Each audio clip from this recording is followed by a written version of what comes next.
Sommeranfang und heiße Rhythmen, das beschert uns FTD mit einer ganz brandneuen Box, und zwar mit den Sessions zu Harum Scarum, dem möglicherweise umstrittensten Elvis-Film.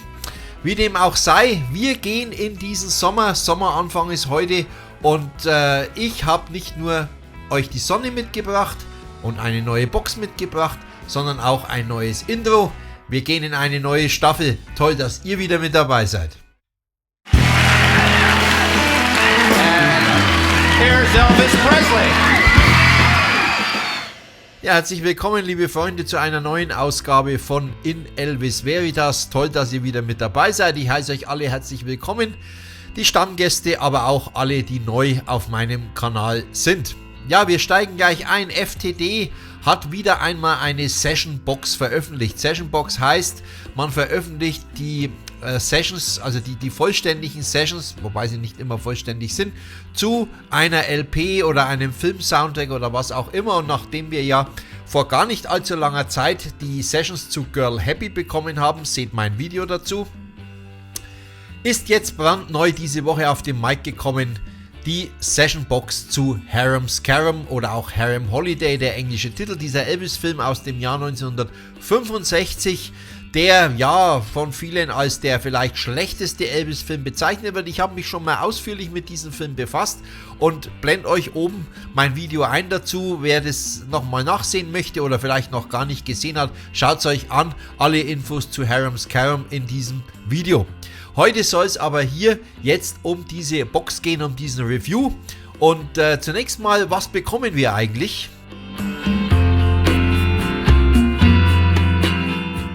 Ja, FTD ist ja das Sammlerlabel von RCA, Sony. Und wir bekommen eine 3-CD-Box mit einem schönen Booklet. Und ja, wir haben alle Takes von den Songs, die für den Soundtrack zu Harum Scarum aufgenommen wurden, tatsächlich auf dieser Box drauf. Trotzdem ist das Ganze wieder nicht vollständig, muss man immer wieder dazu sagen. Was uns fehlt, werde ich euch später noch erläutern, aber jetzt kommen wir erstmal zum eigentlichen Inhalt.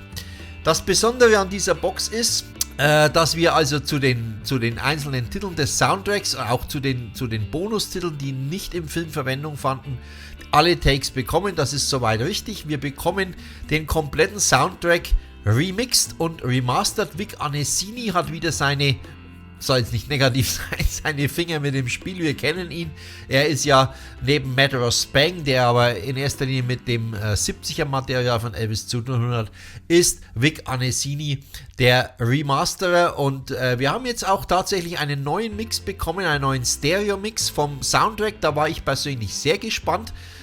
Ich werde euch später in einer Gegenüberstellung zeigen, was jetzt anders ist gegenüber dem Original 65er Stereo Soundtrack und dem, der jetzt neu remixed in dieser Box wir bekommen. Was bekommen wir noch? Und da ja, ist jetzt wieder ein bisschen Wir bekommen die Original Stereo Master von 1965 auf der CD 3. Und da muss ich ganz ehrlich sagen, da hätte ich mir persönlich die Mono Masters gewünscht, denn die Mono Masters sind soweit ich weiß, zumindest habe ich nichts gefunden, gar nicht erhältlich, zumindest nicht in irgendwelchen Streaming-Plattformen oder auch als CD. Es wäre sinnvoller gewesen, man hätte zu den neu gemixten Stereo-Versionen auch noch die Mono-Mixes mit dazugegeben. Ich habe mal einige Soundbeispiele von den Mono-Mixes auch für euch mit dabei.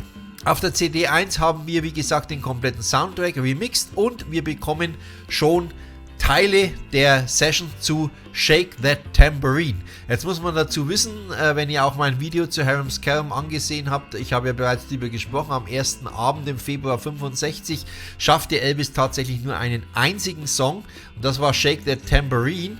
Und man muss sich ein bisschen wundern, ja, denn es gibt immer wieder ja, Zusammenbrüche, sag ich mal, Lachanfälle und dergleichen. Elvis war auch nicht gut vorbereitet an diesem Abend.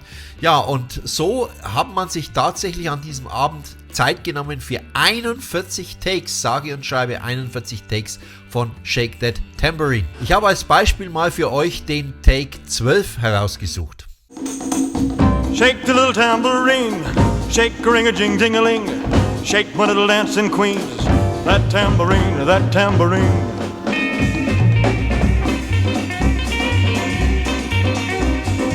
Nachdem dieser Song 41 Takes bekommen hat, bekommt er auch hier im Video ein bisschen mehr Aufmerksamkeit. Take 33 ist auch nochmal ein interessanter Take, denn hier hat Elvis tatsächlich am Schluss eine bluesige Version eingebaut. Da wird man ganz wach, wenn man das durchhört, und plötzlich kommt sowas, das überrascht einen, damit rechnet man nicht, und es tut diesem Song natürlich gut.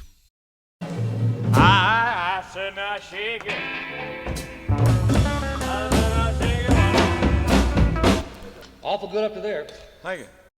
Ein weiteres Beispiel für die vielen, vielen Takes, die wir bekommen auf dieser Box, ist My Desert Serenade.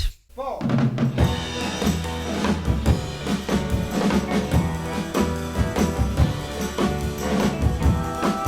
hear my serenade, my desert serenade. Ja, ich gehe jetzt nicht auf die vielen, vielen Takes ein, die wir von den Songs haben. Man muss ja solche Veröffentlichungen tatsächlich mögen, diese kompletten Sessions, denn man braucht schon Sitzfleisch, wenn man sich durch 41 Takes von Shake That Tambourine durchkämpft. Nur mal als Beispiel. Bei den anderen Songs sind es dann deutlich weniger Takes, aber wir haben immer noch zum Beispiel bei einem Song wie Golden Coins 16 Takes. Ansonsten läuft das Ganze an Tag 2 oder 3 etwas sparsamer ab mit den Takes. Elvis ist auch besser konzentriert und man braucht nicht so viele Takes, um die Songs aufzunehmen.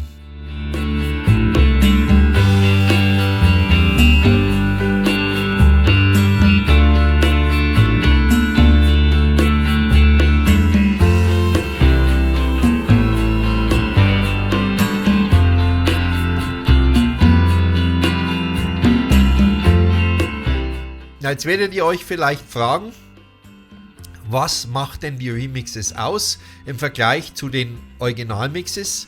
Ganz einfach, was mir spontan aufgefallen ist beim Durchhören, wir haben es mit einer besseren Stereobreite zu tun. Beim Original Stereo Master, der ist zwar Stereo, aber er ist sehr verengt.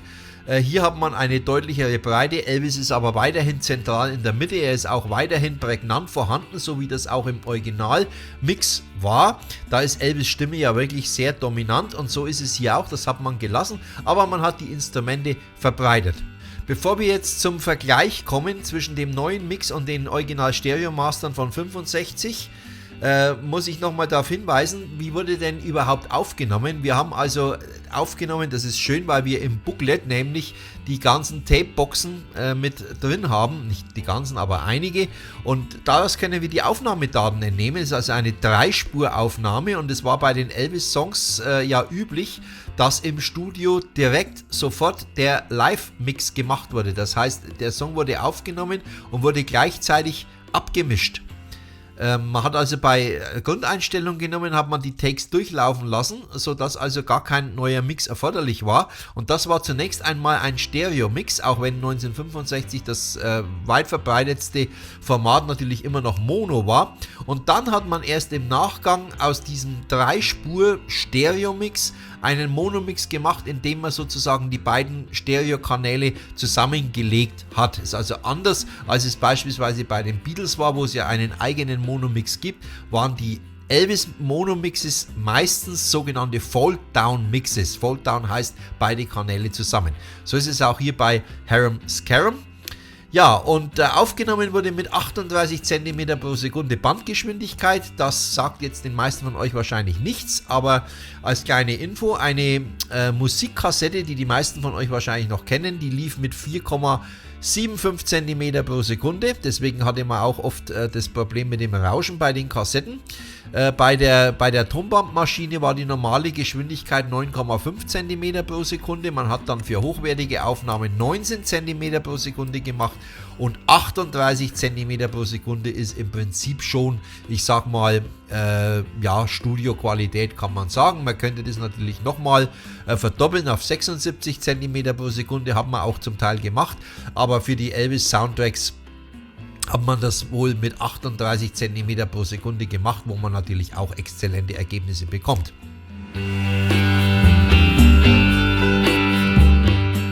Bevor wir jetzt aber diesen Soundvergleich hören, vergesst bitte nicht, mir einen Gefällt mir zu geben und wer es noch nicht getan hat, meinen Kanal zu abonnieren. Ganz herzlichen Dank dafür. Ihr wisst ja, je mehr Abos, umso mehr Verbreitung, der Algorithmus und umso mehr kommen die Videos auch bei euch an. Ja, und jetzt kommen wir zum Vergleich. Also wir stellen jetzt gegenüber den Originalmix von 1965 und den neuen Mix jetzt von 2025. Und bei ausgewählten, 2-3 ausgewählten Songs liefere ich euch auch noch den Monomix dazu. Und ich lasse die Songs einfach durchlaufen. Ich muss nicht immer dazwischen reden, dann bekommt ihr selbst einen guten Eindruck.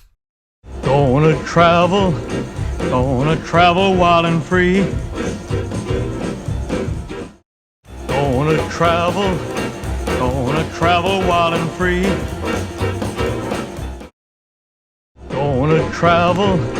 Gonna travel wild and free. Come hear my serenade, my desert serenade. Come hear my serenade, my desert serenade. Come hear my serenade, my desert serenade. I'm gonna go where the desert sun is, go where I know the fun is. I'm gonna go where the desert sun is, go where I know the fun is. I'm gonna go where the desert sun is, go where I know the fun is.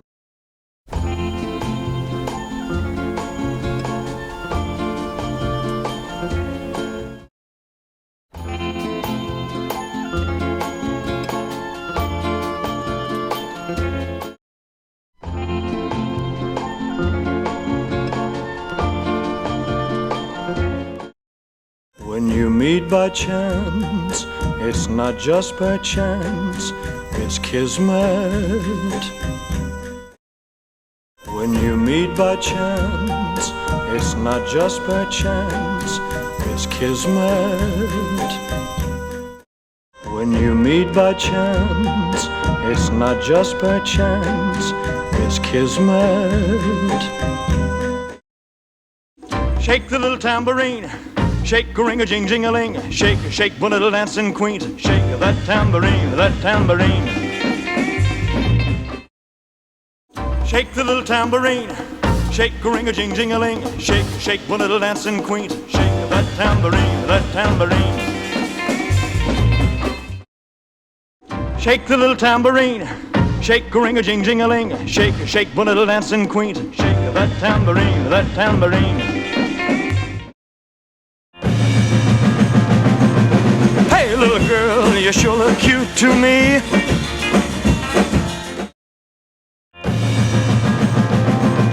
Hey little girl, you sure look cute to me. Hey little girl, you sure look cute to me. Golden coins I will bring to you, silver trinkets and rubies too. Golden coins I will bring to you, silver trinkets and rubies too. Golden coins I will bring to you, silver trinkets and rubies too. So close, yet so far from paradise. So close, yet so far from paradise. So close, yet so far from paradise. Don't ever take your eyes off me, not even for a minute. Don't ever take your eyes off me, not even for a minute. Don't ever take your eyes off me, not even for a minute. Listen to the wisdom of the ages. Listen to the wisdom of the ages. listen to the wisdom of the ages.